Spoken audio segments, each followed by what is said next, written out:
விஜய் திமுக வாக்கு வங்கி தான் உடைக்கிறார். அதிமுக சிறு சேதாரமே இல்லை. மூன்றாவது ஒரு சக்தி இதுவரை தமிழ்நாட்டு அரசியலில் ஒரு பெரிய இடத்தை நிரப்பியது இல்லை. ஒன்று திமுக, அடுத்து அதிமுக தான்.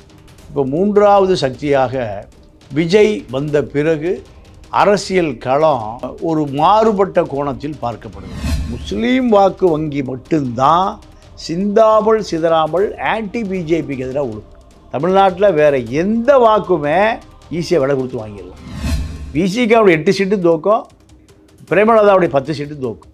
பிரேமலதாவுக்கு வன்னியர் ஓட்டு போட மாட்டாங்க, சிறுத்தைகள் ஓட்டு போட மாட்டாங்க.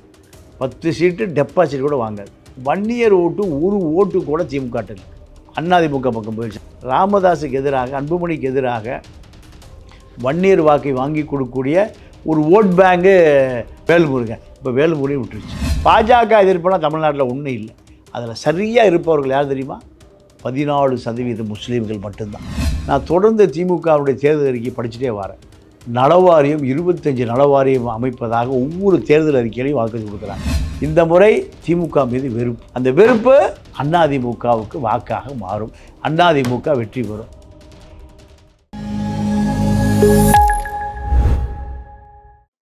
நமக்கு ஆரோக்கியம் தரும் விஷயம் எல்லாமே சுத்தமா தான் இருக்கணும். Lion Arabian dates.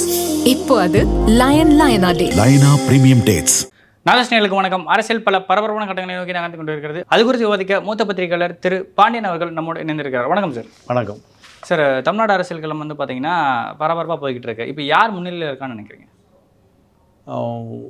திமுக, அதிமுக, விஜய். இது முக்கோண அரசியல். இந்த முக்கோண அரசியலில் மூன்றாவது ஒரு சக்தி இதுவரை தமிழ்நாட்டு அரசியலில் ஒரு பெரிய இடத்தை நிரப்பியது இல்லை. ஒன்று திமுக, அடுத்து அதிமுக தான்.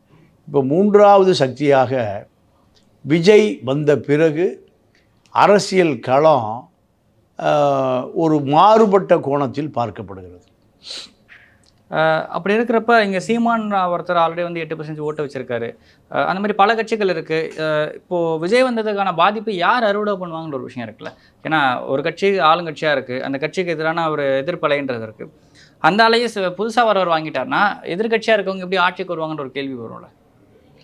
இல்லை, எதிர்கட்சி ஆளுங்கட்சி இரண்டுமே நிரந்தர வாக்கு வங்கி வைத்திருக்கிற கட்சிகள். ஆளுங்கட்சி அது பின்னால் அது எதிர்கட்சி, எதிர்கட்சி பின்னால் ஆளுங்கட்சி. இதுதான் ஒரு 75 ஆண்டு கால அரசியல். மூன்றாவது ஒரு சக்தி இதுவரை இந்த 75 ஆண்டு காலத்தில் காங்கிரஸை வீழ்த்தி அண்ணாதுரை 67 ஆட்சிக்கு வந்தார். அதன் பிறகு மூன்றாவது சக்தி தமிழ்நாட்டில் ஆட்சியை பிடித்ததாக வரலாறே இல்லை. மாறி மாறி அதிமுக 72 உருவாகி 77 ஆட்சியை பிடித்தது. ஒருவேளை திமுக உடையாமல் இருந்திருந்தால் காங்கிரஸ் மீண்டும் ஆளுங்கட்சியாக வருவதற்கு வாய்ப்பு இருந்திருக்கு. ஆனால் திமுக உடைந்த பிறகு, அதிமுகவாக அது மாறிய பிறகு 2ஆம் இடத்திற்கு திமுகவே பாதி உடைந்து அதிமுகவாக மாறிடுச்சு. இப்போ மக்கள் அதிமுக வாக்களிப்பான், இல்லை திமுக வாக்களிப்பான். திமுக, அதிமுக. மூன்றாவது சக்திக்கு வேலையே இல்லாமல், மூன்றாவது சக்திகள் 1, 2 ஏதாவது ஒரு சக்தியோடு இணைந்து கொள்ள வேண்டியது.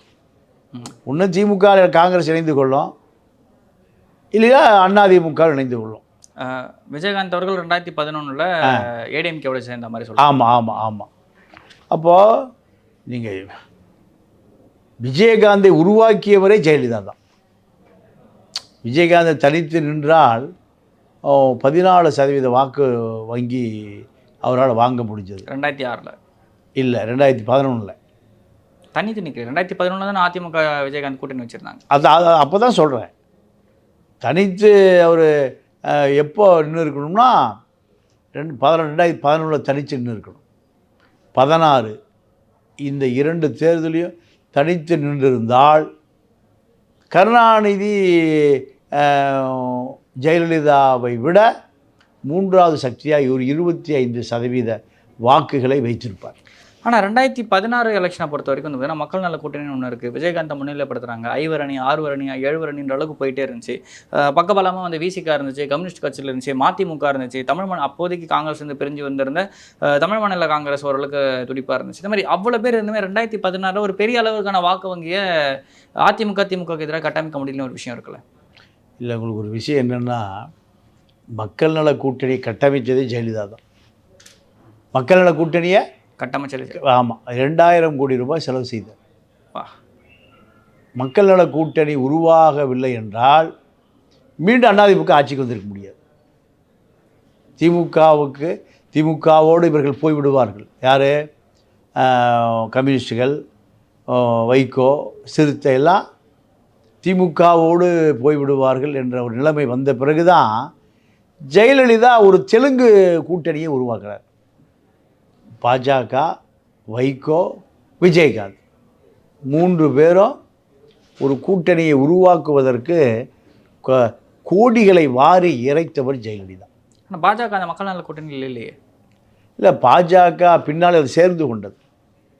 ஏன்னா 2014 வரைக்கும் வந்து 2014 தேர்தலில் வந்து பார்த்தீங்கன்னா பாராளுமன்ற தேர்தலில் பாஜக, தேமுதிக, மதிமுகலாம் வந்து பார்த்திங்கன்னா ஒரு பெரிய அணியாக வந்து இருந்தாங்க. பாமகவும் இருந்துச்சு. 2 எம்பி சீட்டை வின் பண்ணியிருந்தாங்க. ஒன்று அன்புமணி ஜெயிச்சிருந்தார், இன்னொன்று பொன் ராதாகிருஷ்ணன் ஜெயிச்சிருந்தார். அடுத்து 2016 சட்டமன்ற தேர்தலில் அது அப்படியே கொஞ்சம் ரிவர்ஸ் ஆகிடுச்சு. மதிமுக, தேமுதிகலாம் வந்து இந்த பக்கம் வந்துருச்சு. 2016 பாமக தன்னிச்சு நின்றுச்சு. மாற்ற முன்னேற்றம் அன்புமணின்னு சொல்லிட்டு ஒரு மிகப்பெரிய கேம்பெயினை வந்து தமிழ்நாடு ஃபுல்லாக நடத்திருந்தாங்க. ஆனாலும் அவருக்கும் பெருசாக ஓட்டு வரல. 3.5%, 4% சம்பாட்டு வாங்கியிருந்தார் 2016 அன்புமணி அவர்கள். மக்கள் நல கூட்டணியும் கம்மியாக இருந்துச்சு. திமுக, அதிமுக இந்த 2 கட்சிகள் தான் திரும்ப அந்த ஓட்டை வாங்கிருச்சு. ஆனால் அந்த ஒரு விஷயத்தில் நம்ம பார்க்க வேண்டியது, அதிமுக ஆட்சியின் மீது இருந்த அதிருப்தியை திமுக ஓட்டு வங்கியாக போயிருக்கணும், திமுகவை நோக்கி நகர்ந்துருக்கணும். ஆனால் அந்த ஓட்டை அன்புமணி ஒரு பக்கமும் மக்கள் நல கூட்டணி ஒரு பக்கமும் பிரிச்சுட்டாங்க. அதாவது பிரிக்காமல் இருந்தாங்கன்னா அந்த தேர்தலில் ரொம்ப மைனரான டிஃப்ரென்ஸில் தான் வந்து பார்த்திங்கன்னா திமுக தோற்று இருந்துச்சு. அதே மாதிரியான விஷயங்களை திருப்பி இந்த வாட்டி நடக்குமா? விஜயின் வரைக்கும் அதிமுகவுக்கு பலவீனமாக இருக்குமான்னு ஒரு கேள்வி இருக்குல்ல. ஏன்னா அப்போதைக்கு வந்து அது ஆளுங்கட்சிக்கு தான் சாதகமாக இருந்துச்சு. இப்போ அதே போல் நிலைமை அன்றைய வாக்கு வங்கியை திமுகவிடமிருந்து உடைத்தார்கள். இந்த மக்கள் நல கூட்டணி பூரா திமுக வாக்கு வங்கியை தான் உடைக்க முடியும். கம்யூனிஸ்டுகள், மதிமுக அத்தனை பேரும் திமுக வாக்கு வங்கி. ஆமாம், திமுக சார்பு வாக்கு. அப்போது இப்போ நிலைமை அதே நிலைமை தான். விஜய் திமுக வாக்கு வங்கி தான் உடைக்கிறார். அதிமுக சிறு சேதாரமே இல்லை. ஆனால் எம்ஜிஆர் கையில் எடுக்கிறார், அண்ணாவை கையில் எடுக்கிறார். அண்ணா எம்ஜிஆர் ஜெயலலிதா வச்சு அந்த கட்சி இப்போ யாருக்கிட்ட இருக்கான்னு பார்த்தீங்கன்னு சொல்கிறார். களத்திலே இல்லைன்றார். பாஜக கூட்டணியில் மற்றும் பலர் அப்படின்னு சொல்கிறார். அதிமுக விஜய் ஒரு பொருட்டாவே எடுத்துக்கலையோ அப்படின்ற ஒரு கேள்வி இருக்குல்ல. திருப்பி திமுக சார்ந்த விஷயங்களை மட்டுமே தான் அவர் பேசுகிறாரு. அப்போ அதிமுக வந்து ஃபீல்ட் அவுட் ஆகிடுச்சு, சசிகலா, ஓபிஎஸ், தினகரன்லாம் இல்லாதனால அதிமுக பலவீனமாக இருக்குன்னு சொல்லிட்டு பொதுவாக வைக்கிற பார்வையை தான் விஜயும் கையில் வச்சிருக்காருன்னு பார்க்க முடியுது. இல்லை, அதாவது சசிகலா ஜெயலலிதா சிறைக்கு போனப்பவே சசிகலான்னு ஒரு கேரக்டர் மறக்கப்பட்டு விட்டது. திரும்பி பார்ப்பதற்கே ஆள் இல்லை. ஓபிஎஸ் இப்போ கடைசியாக திமுகவில் போய் சேர்ந்துக்கிட்டார். டிடிவி வேறு வழி இல்லாமல் இப்போ அதிமுக சேர்ந்துட்டார். இவர்களால் எந்த வாக்கு வங்கியும் உடைக்கவே முடியல அதிமுகன்றது. ஆனால் போன 2021 தேர்தலில் அதிமுக பல இடங்களில் தோக்கிறதுக்கான காரணம் வந்து பார்த்திங்கன்னா அமமுகவாக இருந்துச்சு. பல இடங்களில் அதிமுகவோட ஓட்டை உடச்சி 15,000, 20,000, 5,000ன்ற மாதிரி உடைச்சதுனால அதிமுகவினர் பல இடங்களில் தோற்றுருந்தாங்க. மதுரை உட்பட தென் மாவட்டங்களில் பல இடங்களில் அதிமுக தோல்விக்கான காரணமாக அமமுக இருந்துச்சு. இப்போ இந்த அமமுக அதிமுக சேர்ந்து போச்சு. இப்போது அதிமுக வாக்கு வங்கி உயர்ந்திருக்கு, திமுக வாக்கு வங்கி சேதாரமாயிருக்கு. திமுகவிடம் இருந்த வாக்கு வங்கியை, அதாவது தலித் வாக்கு வங்கி தான் விஜய்க்கான கூட்டம். ஆனால் அது எவ்வளோக்கு எவ்வளோ சாத்தியமாக இருக்குன்னு ஒரு கேள்வி இருக்குல்ல. ஏன்னா தலித் சார்ந்த விஷயங்கள் எதுவுமே விஜய் வந்து கையில் எடுத்து போராட மாட்டாரு, பேச மாட்டார். கவின் படுகொலை ஆகட்டும் சரி, ஆணவ படுகொலை தடுப்பு சட்டமாகட்டும் சரி, வேறு எந்த ஒரு சோஷியல் இஷ்யூக்குமே வந்து விஜய் வந்து கையில் எடுக்க மாட்டாருன்னு ஒரு கேள்வி இருக்குல்ல. அப்புறம் தலித் ஓட்டுகள் விஜய் நோக்கி நகரும்ன்ற எந்த ஒரு விஷயத்தில் நம்ம கையில், அதாவது தலித் ஓட்டு, தத்துவார்த்த தலித் ஓட்டு தமிழ்நாட்டிலே கிடையாது. சரி, விசிகா வாங்கிட்டு இருக்காங்க. அதெல்லாம் ஒன்றும் இல்லை. இப்போ பாருங்கள், நீங்கள் விசிகா ஒட்டுமொத்த தலித்து முழுவதும் ஊடுருவவில்லை. அப்படி ஊடுருவுனா எந்த கட்சியும் தலித் வாக்கு இல்லாமல் ஜெயிக்க முடியாது. உதாரணத்துக்கு சைதாப்பேட்டையில் 25,000 தலித் வாக்கு இருக்குது. அது அப்படியே திமுக கொடுக்குது, அதிமுக கொடுக்குது. அப்போ தலித்துக்கு திருமாவளவனுக்கு விழுகலையே, திருமாவளவனுக்கு விழுகலை. முஸ்லீம் வாக்கு வங்கி மட்டும்தான் சிந்தாமல் சிதறாமல் ஆன்டி பிஜேபிக்கு எதிராக விழுகும். தமிழ்நாட்டில் வேறு எந்த வாக்குமே ஈஸியாக விலை கொடுத்து வாங்கிடலாம். அதுவும் தலித் வாக்கு வங்கியை நீங்கள் அதிமுகவுக்கு ஆள் வேணும், லாரியும் ஒரு பணமும் கொடுத்து எங்கே லாரி அனுப்புகிறாங்க? தலித் சேரிக்கு தான் போகுது அந்த லாரி. ஆனால் அந்த மக்களுக்கு பிரச்சனைன்றப்ப அதிமுக குரல் கொடுக்குன்னு ஒரு கேள்வி இருக்குல்ல. இப்போது கவின் படுகொலை ஆகட்டும் சரி, இதுக்கு முன்னாடி நடந்த கோகுல்ராஜ் படுகொலை ஆகட்டும் சரி, இளவரசன் தேவன் படுகொலை ஆகட்டும் சரி, பல படுகொலைகளுக்கு வந்து அதிமுக வாயை திறக்காத சுச்சுவேஷன் தானே இருக்குது. பல கலவரங்களும் அந்த ஆணவ படுகொலை சார்ந்த பல கலவரங்களுக்குமே அதிமுக அமைதி தானே காத்துச்சுன்னு ஒரு கேள்வி இருக்குல்ல. இப்போ சமீபத்தில் திமுக அரசின் மீது வைக்கப்பட்ட மிகப்பெரிய குற்றச்சாட்டு என்னன்னா தலித் விரோத போக்கு அதிகரித்திருக்கு அப்படின்ற விஷயங்கள்லாம் வந்து பல பேர் சொல்கிறாங்க. அதிமுக பாஜக உட்பட பல பேர் சொல்லிட்டாங்க, அண்ணாமலை உட்பட பல பேர் பேசியிருந்தாங்க. ஆளுநர் ரவி அவர்களும் ஒரு ஸ்டேட்மெண்ட்டில் சொல்லியிருந்தார். அப்படி இருக்கிறப்ப அதிமுக இதுக்கு இந்த தலித் விரோத போக்குக்கு எதிரான விஷயங்களை கையில் எடுத்துச்சா அப்படின்னு ஒரு கேள்வி இருக்குல்ல. எதுவுமே வந்து அதிமுக சைட்லேருந்து ஒரு பெரிய ரிஃப்ளெக்ஷன் இல்லை. திமுக பொறுத்த வரைக்கும் எந்த அரசியலையும் அழுத்தமாக அது எந்த காலத்தையும் எடுத்ததே இல்லை. தத்துவார்த்த அரசியல் என்பது தமிழ்நாட்டுக்கு ஒரு பெரிய இடைவெளி உள்ள அரசியல். அது உதாரணத்துக்கு ஜெயலலிதா கொடநாடு இல்லை ப்ளசன்டே வழக்கில் கைது செய்யப்படுகிறார் என்று தெரிஞ்ச பிறகு வேளாண்மை கல்லூரி மாணவிகள் கோகிலவாணி உட்பட அந்த பேருந்து அப்படியே கொளுத்தப்படுது தருமபுரி பக்கம், தருமபுரியில். அந்த பகுதியில் அதிமுக தான் ஜெயிக்குது. அந்த குற்றவாளிகளை போன அதிமுக ஆட்சியில் விடுதலை பண்ணிட்டாங்க. ஆமாம். அப்போது பாலியல் வழக்கு பொள்ளாச்சியில், அண்ணா அடிக்காதீங்க, துணியெல்லாம் கழட்டிடுறேன், நிர்வாணமாக அந்த பெண் கதறியதை தமிழ்நாடே கேட்குது. பொள்ளாச்சியில் 3,000 ரூபா கொடுத்து பொள்ளாச்சி ஜெயராமன் மகன்தான் அந்த குற்றவாளி. அத்தனை பேரும் காப்பாற்றியது பொள்ளாச்சி ஜெயராமன் மகன்தான்.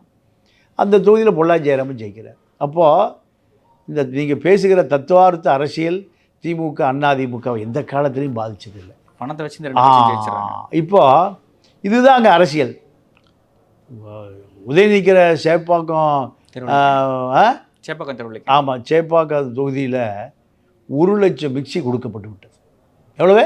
1 லட்சம் மிக்சி. அதுதான் தேர்தலை தீர்மானிக்குது. அவங்க அப்பா ஸ்டாலின் நிற்கிற தொகுதி வீக்காக இருக்குன்னு 1 லட்சம் கிரைண்டர் பர்ச்சேஸ் பண்ணி கொடுக்கப்பட்டு, தேர்தல் ஆணையம் எங்கே பர்ச்சேஸ் பண்ணாங்கன்னு எடுக்க முடியாதா? 1 லட்சம் மிஷின் எந்தெந்த கடையில் வாங்கினான்னு எடுக்க முடியாதா? அதெல்லாம் இங்கே பொருட்டே அல்ல. இங்கே அரசியல் மயப்படுத்தப்படவில்லை மக்கள்கிட்ட. அதனால் மக்கள் தலித்து வாக்கு, தலித் இளைஞர்களுக்கு இன்னும் அரசியல் படுத்தப்படவில்லை. அப்போ அவன் விஜய்ட்டு வந்துட்டான். அப்போ திமுக வாக்கு மொத்தமாக விஜய்ட்டு போனது. அதை காப்பாற்றுவதற்கு தான் திருமாவளவன் காட்டு மன்னார் கோயில் லோக்கல் பாலிடிக்ஸ் வர்றார். தன்னுடைய ஓட்டு அதெல்லாம் சேதாரமாகி போச்சு. அப்போ காப்பாற்றுவதற்கு தான் எங்கே வர்றாரு? அதுதான் காரணம். திமுக மிரட்டி நிற்கக்கூடாதுன்னு சொல்லிடுச்சு. அப்போது சிறுத்தை ஓட்டு முழுக்க விஜய் எடுத்துகிட்டு போயிட்டார். 2வது வன்னியர் ஓட்டு ஒரு ஓட்டு கூட திமுக இல்லை, அதிமுக பக்கம் போயிடுச்சு. ராமதாஸ், அன்புமணி எல்லாம் போன பிறகு இருக்காரு, ஜெகத் ரட்சகன் இருக்காரு, அவங்களே ஜெயிக்க முடியலையே. துரைமுருகன் 750 ஓட்டில் அதிமுக வேட்பாளர் கெஞ்சி கூத்தாடி எடப்பாடிக்கு ஃபோன் பண்ணி எடப்பாடி போட்ட பிச்சை தான் துரைமுருகன் மந்திரியாக்க முடியுது. அவர்களாம் வன்னியர்கள் மதித்ததே இல்லை. ராமதாஸ் பின்னாடி இருக்கக்கூடிய வன்னியர் சங்கம், அந்த அமைப்பு கடைசியாக மிஞ்சி இருந்தது வேல்முருகன். ஏன் வேல்முருகனை திமுக வச்சுருந்தது? ராமதாஸுக்கு எதிராக, அன்புமணிக்கு எதிராக வன்னியர் வாக்கை வாங்கி கொடுக்கக்கூடிய ஒரு ஓட் பேங்கு வேல்முருகன். இப்போ வேல்முருகன் விட்டுருச்சு. அந்த இடத்துல வந்து இப்போ விசிகாவை நிற்க வைக்கிறது இல்லை. இப்போ பன்ரூட்டில் வேல்முருகன் நிற்கிறேன்னு சொல்லிட்டு அனௌன்ஸ் பண்ணிட்டார். விசிகாவை இங்கேருந்து விசிகாவுக்கு அந்த தொகுதி டெபாசிட் கூட வாங்காது. 15,000 முஸ்லீம் தான் அங்கே இருக்கான், அங்கே இருக்கிறார்கள். அப்போது வேல்முருகன் ஜெயிச்சதே 4,000 ஓட்டு. வேல்முருகன் ஜெயிச்சதே 4,000 ஓட்டு. இப்போ அந்த தொகுதியிலிருந்து வேல்முருகனுடைய ஆட்கள் ஒரு 20,000 பேர் இருப்பான். இப்போ நெய்வேலியில் 40,000 ஓட்டு சுயேட்சைன்னு வாங்கினார். இந்த 4,000 ஓட்டை தாண்டி 10,000 ஓட்டை தூக்கிட்டு போயிட்டார். அப்போ இப்படி விடுதலை சிறுத்தை பண்ருட்டியில் ஜெயிக்கும். விசிகாவுடைய 8 சீட்டு தோக்கும், பிரேமலதாவுடைய 10 சீட்டு தோக்கும். என்ன காரணம் கேட்டிங்கன்னா, பிரேமலதாவுக்கு வன்னியரும் ஓட்டு போட மாட்டாங்க, சிறுத்தையும் ஓட்டு போட மாட்டாங்க. 10 சீட்டு டெபாசிட் கூட வாங்காது. திருமாவளவனுடைய வாக்கு என்பது மற்ற சமூக வாக்கு.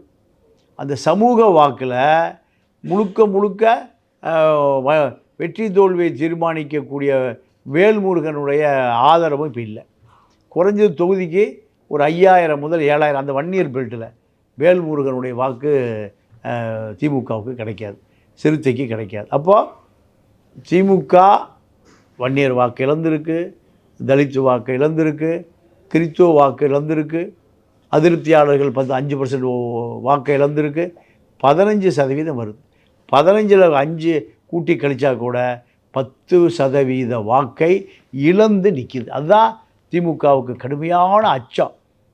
நீங்கள் சீந்த ஆள் இல்லாமல் 0.5% வச்சுருந்த பிரேமலதாவை கூட அவர்கள் விட தயாராக இல்லை. ஆனால் அவங்களுக்கு 10% ஓட்டு கொடுக்கறதுக்குமே என்ன 10 சீட்டு கொடுக்கறதுக்கான விஷயங்கள்லாம் ரொம்ப சர்ச்சைக்குள்ளதாக இருக்குல்ல. இல்லை, அதான் அவர்கள் நிலை குலைஞ்சு போயிருக்காங்க. எப்படியாவது ஜெயிக்கணும். தன் பக்கம் கடுமையான பலவீனமாக இருக்குது. ஒரு ஆள் பதட்டப்படுறான்னா பலவீனமாக இருந்தால் தான் பதட்டப்படுவான், பலமாக இருந்தால் பதட்டப்பட மாட்டான். அப்போ பிரேமலதாவுக்கு 10 சீட்டு, ஒரு நாடாளுமன்ற உறுப்பினர் கொடுக்குற நிலைமைக்கு அது பலவீனமாக இருக்குதுங்கிறதா நமக்கு தெரிஞ்ச செய்தி. இதை தாண்டி இந்த பலவீனத்தெல்லாம் தாண்டி வந்து பார்த்திங்கன்னா, இந்த தேர்தல் அறிக்கை அப்படின்ற விஷயங்கள் வந்து பார்த்திங்கன்னா, எப்பயுமே வந்து திமுகவுடைய தேர்தல் அறிக்கை தான் வந்து ஹீரோவாக பார்க்கப்படும் அப்படின்ற ஒரு செய்திகள் வந்து தொடர்ச்சியாக நம்ம காலகாலமாக பார்த்துட்டு இருக்க விஷயம். ஆனால் இந்த வாட்டி அந்த தேர்தல் அறிக்கையுமே ஒரு சுணக்கம் காட்டுதா அப்படின்னு ஒரு கேள்வி இருக்குல்ல. 8,000 ரூபாய்க்கு கூப்பன் தர அப்படின்னு சொல்லியிருந்தாங்க. அதில் ஒரு சின்ன ஒரு மிஸ் அண்டர்ஸ்டாண்ட் ஆகி டம்மி கூப்பன் கொடுக்க போய் அது கிடைக்கல அப்படின்னு சொல்லிட்டு ஒரு பெண் கேட்க போய் அந்த பெண்ணை அவங்க ஆபாசமாக திட்டி அந்த பெண் வந்து பார்த்திங்கன்னா தற்கொலை பண்ணிட்டாங்க திருச்சி மணச்சநல்லூரில். அப்படி இருக்கிறப்போ வந்து பார்த்திங்கன்னா திமுக தொடர்ச்சியாக பெண்கள் வாக்கையும் இழந்துட்டு வருது. ஏற்கனவே அந்த ஓசி பஸ் மாதிரியான விஷயங்களாகட்டும் சரி, இந்த மாதிரி பல இடங்களில் பெண்கள் சார்ந்த விஷயங்களை திமுக கோட்டை விட்டு வந்திருக்கு. பெண்கள் பாதுகாப்பு சார்ந்த விஷயங்களில் திமுகவுக்கு எதிரான விஷயங்களாக இருக்குது. இந்த பெண்கள் வாக்குமே வந்து பார்த்திங்கன்னா விஜய் நோக்கி நகருது அப்படின்ற விஷயங்களை பார்க்க முடியுதுல்ல. அப்போது அந்த இடத்துல அதிமுக பலவீனமாக இருக்குதுன்னு நம்ம எடுத்துக்கணும். ஏன் அப்படின்னா அதிமுக தான் பெஸ்ட்டு, விஜய் விட அதிமுக பெஸ்ட்டுன்னு சொல்கிற அளவுக்கான விஷயங்களை எடப்பாடி பண்ணுறாருன்னு ஒரு கேள்வி இருக்குல்ல. அதிமுக ஓட்டு நீங்கள் எந்த காலத்துலையும், அது எம்ஜிஆர் காலமாக ஜெயலலிதா காலமாகட்டும், அந்த ரெட்டைலை வாக்கு அது எடப்பாடிக்கான வாக்கு இல்லை, அதிமுக வாக்கு அல்ல, அது எம்ஜிஆருடைய வாக்கு, அந்த ரெட்டைலை. அதனால் அதில் எந்த காலத்துலையும் இப்போ நீங்கள் ஈரோடு கிழக்கில் தான் எடப்பாடி டெஸ்ட் பண்ணார். யாருமே பிஜேபி கூட இல்லை, 22% வாக்கு காமிச்சார். பலவீனமாக இருக்குது. இப்போ இந்த 25% வாக்கு எந்த ஜெயலலிதா பர்கூரில் டெபாசிட் போய் 3வது இடம் வந்த காலத்தில் கூட இந்த 25% வாக்கு இருக்குது. இந்த வாக்கு இப்பொழுது பாஜக பார்ப்பனர்கள் ப்ளஸ் பார்ப்பன உணர்வுள்ள சாதி இந்துக்கள் 5% ஓட்டு இருக்கு. 25-30%. அதிருப்தியாளர்கள் அத்தனை பேர் திமுக தான் ஓட்டு போடுவோம். இதில் இப்போ 70% தான் ஓட்டு பதிவாகும். இது 80 ஆச்சுன்னா அது அதிமுக தான். ஆனால் இப்போ இது 80 ஆயிரம்ன்ற விஷயத்தை பார்க்க முடியுது. ஏன்னா ஏறக்குறைய ஒரு 1 கோடி வாக்காளர்களை வந்து பார்த்தீங்கன்னா நீக்கியிருக்காங்க. அதில் வெறும் 16 லட்சம் பேர் தான் வந்து திருப்பி வந்து இணைஞ்சிருக்காங்க. அப்படி இருக்கிறப்போ வந்து பார்த்திங்கன்னா அந்த ஒரு நம்பர்ஸ் நம்ம குறைச்சி பார்த்தோம்னாலே ஆல்ரெடி ஆன போலிங்கோட அதிகமான போலிங் ஆகிறதுக்கான வாய்ப்பு இருக்குல்ல. இல்லை, அது அதிமுக தான் அந்த வாய்ப்பு. அந்த ஓட்டு பூரா எங்கே போகும்? அதிமுக தான் போகும். அது விஜய்க்கு போயிடுன்ற மாதிரி விஷயங்கள் சொல்கிறாங்க. இல்லை, நீங்கள் இப்போ என்ன நடக்குதுன்னா, விஜய் கட்சி பல வேட்பாளர்கள் திமுக அதிமுக விலை பேசப்பட்டு ஆளுகளே காணும். வந்தவங்களே பாதி பேர் அங்கேருந்து வந்து அவங்க அதிமுகவிலேருந்து வந்த வேட்பாளர்கள் பல பேர் இருக்காங்க. தூசி மோகன் உட்பட, விஎஸ் பாபு உட்பட, ஜேசிடி பிரபாகர், செங்கோட்டையன், கூப்பா கிருஷ்ணன், இப்போ எக்கச்சக்கமான பேர் இருக்காங்க அதிமுகலேருந்து. சிடிஆர் நிர்மல்குமார் உட்பட அதிமுகலேருந்து வெளில வந்தவர் தான். இந்த மாதிரி அதிமுகலேருந்து வெளில வந்தவங்களே நிறைய பேர் இருக்காங்க. அவங்களோட ஃபீல்டு ஒர்க்கு, அவங்க வாங்குற ஓட்டு, அவங்களும் அதிமுகவோட ஓட்டை தானே பிரிப்பாங்க. இப்போ ஜேசிடி பிரபாகரோ, விஎஸ் பாபுவோ, சிடிஆர் நிர்மல்குமார் பெரிய ஆள் இல்லைன்னு விட்டுருங்களேன், செங்கோட்டையன் ஆகட்டும் சரி, கூப்பா கிருஷ்ணன் ஆகட்டும் சரி, இவங்க எல்லாமே அதிமுக ஓட்டை தானே பிரிப்பாங்க. தூசி மோகன் உட்பட களத்தில் பணியாற்றவங்க, களத்தில் அதிமுக சார்ந்த பல விஷயங்களை நகர்த்தினவங்க, அவங்ககிட்டேருந்து ஒரு ஓட் ஷிஃப்ட் ஆகுதுன்னா அது திமுக தானே ஆடட் அட்வான்டேஜாக போய் நிற்கும். இவர்களுக்கு பின்னாடி அவருடைய மனைவி கூட வரமாட்டாங்க. நீங்கள் சொல்கிற அத்தனை பேருக்கு பின்னால் அவருடைய மனைவி கூட வரமாட்டாங்க. சார் செங்கோட்டையன் பண்ணி அவ்வளோ பேர் இருந்தாங்க சார். அதோ நீங்கள் ரிசல்ட்டை பாருங்கள். செங்கோட்டையன் அங்கே பல பினாமிகளை உருவாக்கி வச்சுருக்காரு. அந்த சத்யபாமா உட்பட பல பேருக்கு ஆமாம் ஆமாம் வாங்கி கொடுத்துருக்காரு. அது வெற்றி பெறுகிற அளவுக்கு போச்சுன்னா அதிமுக ஒரு கட்சியே அல்ல, கலைச்சிட்டே போயிடலாம். செங்கோட்டையை நம்பி ரெட்டையில் நிற்கிதுன்னா அது கட்சியே அல்ல. நிர்மல்குமார் நம்பி ரெட்டையில் நிற்கிதுன்னா அது கட்சியே அல்ல. இவர்களெல்லாம் அல்ல. எடப்பாடியே போனால் அதிமுக இருக்கும். அதுதான் அதிமுக. எடப்பாடியே கட்சி விட்டு போனாலுமே ரெட்டை இலை அது எம்ஜிஆர் கட்சி, அது நிற்கும். ஜெயலலிதாவே இல்லைன்னா கூட ரெட்டை இலை நிற்கும். தெரிஞ்சுங்க, ஜானகி ஜெய காலத்திலேயே ரெட்டை இலைக்குன்னு 25% வாக்கு இருந்தது. அதனால் இவர்களெல்லாம் அதிமுகவில் ஒரு பெரிய தலைவர்களே அல்ல. ஒரு காலத்தில் எம்ஜிஆர் இருக்கும்போதே எஸ்டிஸ் கட்சியை உடைச்சிட்டு போனார். கடைசியாக வந்து எம்ஜிஆர் சேர்ந்தார். அதனால் இவர்களெல்லாம் அதிமுகவுடைய தலைவர்கள் கிடையாது, அதிமுகவுடைய அடிமைகள். அதிமுகவில் ஒரே தலைவன் தான் எம்ஜிஆர், அப்புறம் ஜெயலலிதா, இப்போ அது எடப்பாடி. அதனால் இவர்களெல்லாம் வாக்கு வங்கிக்கான தலைவர்களே அல்ல. இவர்கள் பூரா நீங்கள் அதிமுகவில் ஜெயலலிதா சொல்லும், பிடித்து வைத்தால் பிள்ளையார், வலிச்செறிஞ்சா அது சாணி, மாட்டு சாணி.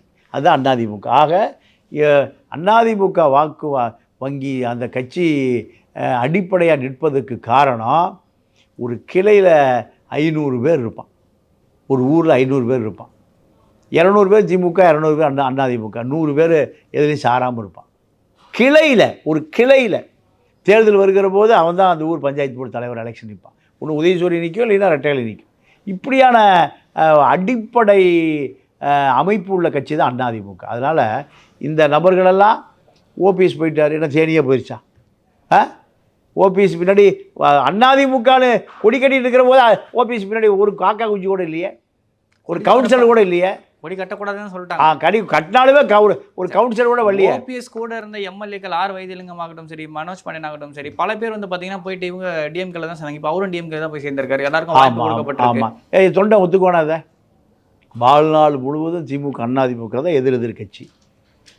அதிமுக விலகி போய் கட்சி காட்டி கொடுத்து விட்டு போய் சேர்ற இந்த ஓபிஎஸ்சி பின்னாடி நத்தத்துக்கு இது வைத்தியலிங்கத்துக்கு பின்னாடியும் எந்த அதிமுக தொண்டனும் போக மாட்டான். அப்படி இருக்கிறப்ப பாஜக பின்னாடி போவாங்கன்னு ஒரு கேள்வி இருக்குல்ல. ஏன் அப்படின்னு பார்த்தீங்கன்னா, தொடர்ச்சியான விவாதங்கள் வந்து பார்த்தீங்கன்னா, திமுக என்ன ஒரு நரேட்டிவ் ஃபிக்ஸ் பண்ணுறாங்கன்னா, Tamil Nadu versus Delhi, Tamil Nadu versus NDA, Tamil Nadu versus பாஜக அப்படின்ற ஒரு நரேட்டிவ் தான் ஃபிக்ஸ் பண்ணுறாங்க. அப்போ அந்த இடத்துல அதிமுக எங்கே போச்சுன்னு ஒரு கேள்வி இருக்குது. தொடர்ச்சியாக அடிமை ஆகிட்டார் பழனிசாமி, ரொம்பவே வந்து பார்த்திங்கன்னா அதிமுகவே சரண்டர் பண்ணிட்டாங்க, அதிமுக ஒரு அமித்ஷா திமுக அப்படின்ற மாதிரி பல விமர்சனங்கள் வந்து அதிமுக நோக்கி தொடர்ச்சியாக வச்சுக்கிட்டே இருக்காங்க. குறிப்பாக உதயநிதி போராட்டத்தில் அந்த ஒரு ஃபோட்டோவை காட்டி பிரச்சாரம் பண்ணிகிட்டு இருக்காரு. இதெல்லாம் அதிமுகவுக்கு ஒரு பலவீனமாக பார்க்கப்படும்ல. ஏன்னா இவரும் பேசுகிறப்ப வந்து பார்த்திங்கன்னா அதிமுக செய்த சாதனைகள்னு பட்டியலிட்டாலே பல சாதனைகளை இவங்க வந்து பேச முடியும். ஆனால் மோடி பற்றியும் மத்திய அரசு சார்ந்த விஷயங்களையும் வந்து இவர் எடப்பாடி எடுத்து பேசுகிறார். அது ஒரு நெகட்டிவான விஷயம் தானே போய் நிற்கும் அதிமுகவுக்கு. நீங்கள் சொல்கிற செய்தியெல்லாம் 98க்கு முன்பு பாஜக ஒரு தீண்டத்தகாத கட்சி. கருணாநிதியே பாஜகவோடு சேர்ந்த பிறகு கருணாநிதி, திருமாவளவன் 2 பேர் தான் பாஜகவுடைய எதிர்ப்பு சக்திகள். 2 பேருமே 99 பாஜக கூட்டணி இணைந்த பிறகு 99 கருணாநிதி திருமாவளவன் பாஜக இணைகிறாங்க. 98 ஜெயலலிதாவே போய் பாஜகவோட கூட்டணி வைக்கும். அதற்கு பிறகு திராவிட இயக்கம் பாஜக ரெண்டும் வேறு வேறு இயக்கம் அல்ல, மக்களால் அது மறக்கடிக்கப்பட்டது. அந்த வீரியத்தை, அந்த கூர்மையை முனைமழுங்க செய்தது முதல் ஆள் ஜெயலலிதா, 2வது அது முனையே இல்லாமல் பண்ணவர் கருணாநிதி. அதனால் பாஜக எதிர்ப்பெல்லாம் தமிழ்நாட்டில் ஒன்றும் இல்லை. அதில் சரியாக இருப்பவர்கள் யார் தெரியுமா? 14% முஸ்லீம்கள் மட்டும்தான். ஜெயலலிதா மோடியா லேடியாகும்போது அந்த முஸ்லீம்கள் பூரா யாருக்கு சப்போர்ட் பண்ணாங்க? ஜெயலலிதாவுக்கு 37 சீட்டு கொடுத்தாங்களே சார். ஜெயலலிதா மறைவுக்கு பிறகு நீங்கள் பாஜகவோடு எடப்பாடி ஆட்சியை காப்பாற்றுவதற்கு கூட்டணி வைக்க வேண்டிய தேவை வந்த பிறகு அது அப்படியே எங்கே போச்சு? திமுக போச்சு. 40 சீட் ஜெயிக்கி இன்றைக்கு வரைக்கும் 40 சீட்டு. எடப்பாடி பாஜக விட்டு வெளியேறினால் ஒரு 5 வருடம் அதை அவருடைய நேர்மையை நிரூபித்தால் பாஜக கூட்டணி இல்லாமல் எடப்பாடி தனித்து நின்றால் முஸ்லீம் வாக்கையும் உடைக்க முடியும். 14% வாக்கை உடைச்சி எடுக்க முடியும் எடப்பாடியால். அந்த திட்டத்துக்கு தான் பாஜகவை உடைத்து விட்டு வெளியே வந்தார். முபாரக்குக்கு எம்பி எலெக்ஷன் கொடுத்தார். அப்போ அதனால் இங்கே அன்டச்சபிள் எதை கருணாநிதியை உடைச்சி காலி பண்ணிட்டார். ஆனால் இப்போ பாஜக வீரியமாக இருக்குல்ல, அதே உடச்சி காலி பண்ண அதே பாஜகவுக்கு இன்னைக்கு 27 சீட்டை வந்து பார்த்தீங்கன்னா எடப்பாடியே கொடுக்குறாரு. இன்னும் தமாகவும் வந்து பார்த்தீங்கன்னா இவரோட சீட்ல மீன் இவங்களோட லேபிள்லேயே நிற்குது. தாமரை லேபிளில் தான் வந்து பார்த்தீங்கன்னா தமிழ் மாநில காங்கிரஸுமே நிற்குது. அப்படி இருக்கிறப்ப அந்த நம்பர்ஸ்ன்றது பெருசாக தெரியுது. யாருக்கு ஒரு 33 சீட்டுகளில் வந்து பார்த்தீங்கன்னா பாஜக வந்து நிற்குது. 33 சீட்டில் இவங்க வாங்குற ஓட்டு அதிமுகவோட ஓட்டு தானே, பாமகவோட ஓட்டு, அதிமுகவோட ஓட்டு. அப்படி இருக்கிறப்ப மற்ற கட்சிகளை கம்பேர் பண்ணுறப்ப பாஜக வந்து ஒரு பெரிய கட்சியாக ப்ரொஜெக்ட் ஆகிறதுக்கான வாய்ப்புகள் அதிகமாக இருக்கும். இப்போ அதிமுக விழுற ஓட்டு எல்லாமே பாஜகவில் விழுது, பாஜக சின்னத்தில் விழுது. ஜெயிக்கிறாங்க ஜெயிக்கலன்ற செகண்டரி விஷயம். ஒரு க்ளோஸ் எனாஃப் ஒரு க்ளோஸ் கால் அந்த போட்டி வருதுன்றப்ப அந்த பாஜக சின்னத்துக்கு விழுற ஓட்டு எல்லாமே வந்து வேணால் பாஜக வளர்ச்சி அடைந்ததானே காட்டும். அப்போ அதுக்கு அதிமுக துணை போதான்னு ஒரு கேள்வி இருக்குல்ல. இல்லை, அதிமுக திமுக ரெண்டுமே துணை போது தான். பாஜகவை ரெண்டுமே தீண்டத்தகாத கட்சியாக வச்சுருந்த காலம் 98க்கு முன்பு தான். இப்போ பாஜகவுக்கும் திமுக அதிமுக பெரிய வித்தியாசம்லாம் இல்லை. அது ஒரு கட்சி, இது ஒரு கட்சி. பாஜகவுடைய கொள்கை கோட்பாடு என்ன? சாதியை வைத்து வேணுங்கிற கட்சி தான் பாஜக. குறிப்பாக சாதி வேணும், சாதி இருக்கணும். சக்கிலிய மொல்லம் பறைய ஒன்றா நான் சொன்னேன், இந்த அடித்தட்டு இருக்கணும், அவன் அடிமையாகவே இருக்கணும். இதுதான் பாஜகவுடைய கொள்கை. இதை இன்றைக்கி பாஜகவை விட அமுல்படுத்துகிறது திமுக அதிமுக தான். அப்போது 3 கட்சிக்கு வேறு வேறு பெரிய வித்தியாசம்லாம் இன்றைக்கி மக்களுக்கு தெரியல. இந்த கட்சியே ஒரு 5% ஓட்டு வருது யாருக்கிட்ட? பாஜக அதிமுக கூட்டணிக்கு வருவதன் மூலம் ஒரு 5% ஓட்டு வருது. இது அதிமுகவுக்கு வாக்கு சதவீதம் உயர்த்துவதற்கு ஒரு வாய்ப்பாக அமையுது. விஜய் அவர்கள் எத்தனை சதவீதம் வாங்குவார்னு நினைக்கிறேன். போகிற இடத்துல வந்து கடல் போல் வந்து மக்கள் வந்து கூட்டம் கூட்டிக்கிட்டே இருக்காங்க. பல விஷயங்கள் வந்து அவர் அறிவிக்கிறாரு. பணி நிரந்தரம் சார்ந்த விஷயங்கள், காவலர்கள் சார்ந்த விஷயங்கள், மின்சாரம் சார்ந்த விஷயங்கள், நெசவாளர் சார்ந்த விஷயங்கள், விவசாய கடன் தள்ளுபடி, பல விஷயங்களை அறிவிக்கிறாரு. இதே விஷயங்களை அதிமுகவும் அறிவிச்சிருந்துச்சு. ஆனால் விஜய் இப்போ அறிவித்த உடனே அது பெரிய பேசு பொருளாகவே ஆகுது. இந்த இடத்துல அதிமுகவை விட விஜய் வந்து அதிகமாக பேசப்படுறாரா? அந்த பேசப்படுறது எல்லாமே ஓட்டாக மாறுமான்னு ஒரு கேள்வி இருக்கு. இல்லைங்க, ஒரு விஷயம், திமுக தேர்தல் அறிக்கை ஹீரோ கருணாநிதியே சொல்லிக்கலாம். நானும் பல தேர்தல் அறிக்கை பார்த்துருக்கேன், பல பட்ஜெட்டு பார்த்துருக்கேன். போன வருஷம் வந்த பட்ஜெட்டு அட்டை மாறி இருக்கும், இந்த வருஷம் பட்ஜெட். அதுக்கு அடுத்த வருஷம் பட்ஜெட்டு அட்டை இன்னும் கொஞ்சம் மாறி இருக்கும். இப்படி தான் 5 வருஷம் பட்ஜெட் நடக்கும். தேர்தல் அறிக்கை 5 வருஷத்துக்கு ஒருக்கா 7 எந்த தேர்தல் அறிக்கையும் ஒரு வாரம் 10 நாள் தான் அதுக்கு வேல்யூ. அதுக்கு பிறகு அது குப்பையில் போடப்படும், என்ன நடந்துன்னு தெரியாது. உதாரணத்திற்கு நான் தொடர்ந்து திமுகவுடைய தேர்தல் அறிக்கை படிச்சுட்டே வரேன். நலவாரியம் 25 நலவாரியம் அமைப்பதாக ஒவ்வொரு தேர்தல் அறிக்கையிலையும் வாக்குறுதி கொடுக்குறாங்க. செருப்பு தைக்கிற தொழிலாளர்களுக்கு நலவாரியம், மண்பாண்ட தொழிலாளர்களுக்கு நலவாரியம், முடிதிருத்துவோர் நலவாரியம், சலவை தொழிலாளி, குயவர், ஆட்டோ ஓட்டுநர், இப்படி 25 அமைப்பு சாரா தொழிலாளி உதிரியாக கிடக்கிறான். அவர்களுக்கு நலவாரியம், பனை தொழில் நலவாரியம், இப்படி இது 25 வருஷம் இப்படி தான் ஓடிட்டுருக்கு. எங்கே செருப்பு தைக்கிற தொழிலாளி நலவாரியம் வந்து பார்த்துருக்கீங்களா? சவர தொழிலாளி நலவாரியம் வந்து பார்த்துருக்கீங்களா? இருக்குன்னு அந்த வாரியம் கிடையாது, அமைப்புகள் சங்கம் சார்ந்த விஷயம் அது இருக்குது. அது நாங்கள் ஒழிக்கிறக்கா, அவனுக்கு என்ன நன்மை கிடைக்கும்? அதில் மருத்துவம் கிடைக்குமா, இல்லாத கல்வி கிடைக்குமா? நல வாரியம் என்பது நலம், அவனுடைய பாதுகாப்பது, அவனுடைய பொருளாதாரத்தை உயர்த்துவது, அதுதான் நலம். இது எதுவுமே இல்லை. எனக்கு 25 நல வாரியம் ஒவ்வொரு அமைப்போம். ஆட்டா தொழிலாளர் நல வாரியம் இருக்கா? 1 லட்சம் பேர் ஆட்டா ஓட்டுறான் சிட்டிக்குள்ள. அந்த மீட்டர் கட்டணத்தை உயர்த்தி கொடுக்கணும். கடைசியாக நம்ம ஏங்க தமிழ்நாட்டில் உலகத்திலே மீட்டர் இல்லாத ஒரே மாநிலம் தமிழ்நாடு தாங்க. பெங்களூர் போங்க, சுற்றி போங்க, தாண்டி போங்க, தமிழ்நாடு பார்டர் தான் கோயம்புத்தூர், பாலக்காடு போங்க. இன்னும் 50 வருஷம் ஆச்சு, இன்னும் மீட்ரு வைக்க முடியல. எங்கேயாவது மீட்டரில் ஆட்டோவில் போயிருக்கீங்களா?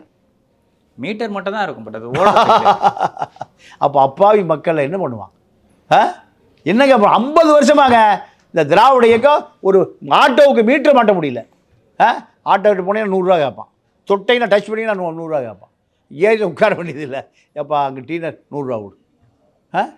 அப்போது இங்கு எல்லாமே வாக்குறுதியாக பேப்பரில் இருக்குது. சர்க்கரை ஆலை, சர்க்கரை எழுதியிருக்கு, இனிக்குமா? அப்போ இதெல்லாமே பொதுமக்களை ஏமாற்ற. ஆட்சிக்கு வந்துட்டானா அதோட முடிஞ்சு போச்சு. திருப்பி 4.25 வருஷம் கழித்து தான் இந்த மக்கள் என்ன ஓட்டு போகணும், என்ன பண்ணலாம். ஜெயலலிதா 2006-11 தோற்று போச்சு. 4.25 வருஷம் அந்த மாதிரி எங்கே இருந்தது தெரியுமா? குடநாட்டில் இருந்து. தமிழ்நாட்டுக்கே வரல, வரும் ஒரு வாரம் 10 நாள் போயிடும். 2011 தேர்தல் வருவதற்கு 4-5 மாதம் முன்னாடி அந்த மாதிரி வெளியே வந்தது. கோயம்புத்தூர் ஒரு கூட்டம், மதுரை திருச்சியில் ஒரு கூட்டம், இதுதான். அப்போ மக்களை பொறுத்த வரைக்கும் தேர்தல் இவர்களுக்கு எந்த அடிப்படை உரிமையும் கிடைக்கும், ஒரு மாற்றம் நடக்கும், சமூகம் மாறும், இந்த நம்பிக்கையெல்லாம் போய் ரொம்ப காலம் ஆச்சு. அதனால் இந்த முறை திமுக மீது வெறுப்பு, கடுமையான வெறுப்பு. அந்த வெறுப்பு அதிமுகவுக்கு வாக்காக மாறும். அதிமுக வெற்றி பெறும். இதுதான் சூத்திரம். ஓகே சார், இவ்வளோ நேரம் உங்களோட பொன்னான நேரத்தை எங்களோட பகிர்ந்ததுக்கு நன்றி. நன்றி, வணக்கம்.